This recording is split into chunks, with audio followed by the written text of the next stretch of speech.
Released in 2005, Quake 4 was a highly anticipated sequel to Quake 2, developed by Raven in collaboration with ID Software. Running on ID Tech 4, the same engine that powered Doom 3, it attempted to merge fast-paced arena-style shooting with a more cinematic, narrative-driven experience. But how does it hold up in 2025 in virtual reality? Let's take a closer look at its gameplay, visuals, storytelling, and VR adaptation. Before we start, let me thank Team Beef, who gave this game new life by bringing it into VR. Team Beef is a group of independent developers known for creating VR ports of classic first-person shooters. They specialize in bringing old-school FPS games to modern virtual reality platforms, primarily through unofficial ports. Their work allows players to experience iconic shooters with full VR support, motion controls, and immersive gameplay enhancements. Talking about this port, Quake 4 follows the traditional mechanics of Quake 2, but adds modern, for its time, first-person shooter design principles. Unlike Quake 3 Arena, which was a multiplayer-focused title, Quake 4 aimed for a blend of single-player action and competitive multiplayer. The campaign is a linear, mission-driven experience that picks up immediately after Quake 2. You play as Matthew Kane, a Marine of the elite Rhino squad sent to continue humanity's war against the cybernetic Strogg. The combat is frenetic and weapon variety is decent, featuring classics like the Railgun, Hyperblaster, and Nailgun. Compared to the blistering pace of Quake, or even the more methodical but intense Doom 3, Quake 4 often feels slower and more restrictive due to its reliance on squad-based segments and scripted set pieces. One of the boldest moments in the game, Kane's forced Stroggification, where he is brutally transformed into a cybernetic warrior, still stands as one of the most memorable FPS sequences of its era. But in hindsight, it's more of a shocking cutscene than a real gameplay shift. The ability to wield both human and Strogg tech is intriguing but never fully explored in terms of mechanics.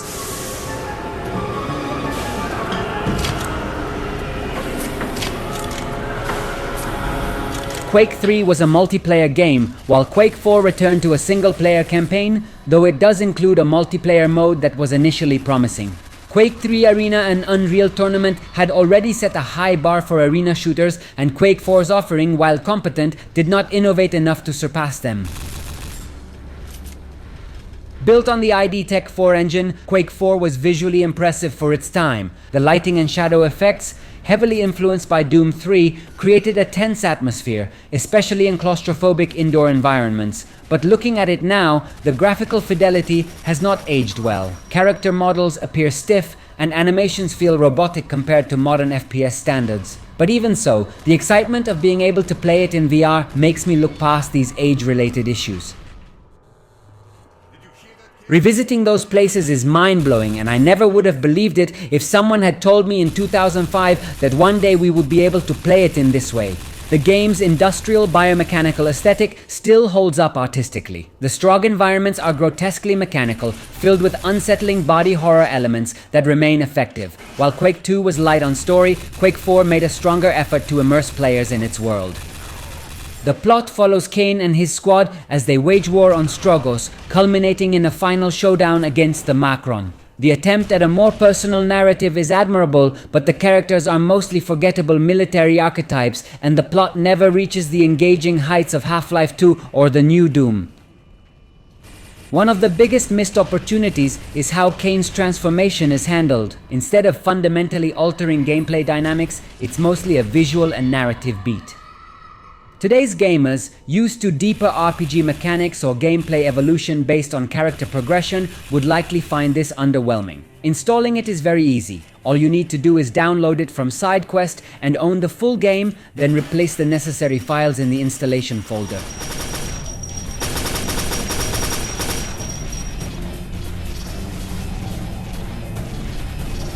Revisiting Quake 4 today, it's clear that it was caught between eras. It lacked the sheer speed and simplicity of the classic Quake and didn't fully commit to the atmospheric horror of Doom 3. It was a solid but ultimately unremarkable entry in the franchise. As a single-player experience, it's a decent old-school shooter with some standout moments, and in VR, it has become a special treat, just like the previous Quake titles and Doom 3.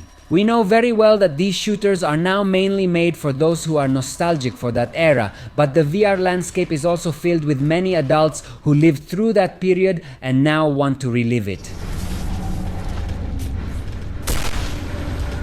That's really all I wanted to share with you about Quake 4. For those who missed it, you can also find a more in-depth look at Quake 3 Arena on the channel, which represent the peak of this type of mod. A huge thanks to Team B for their incredible work, support them on Patreon, I can't wait to see what their next VR conversion will be. See ya in the next video, take care.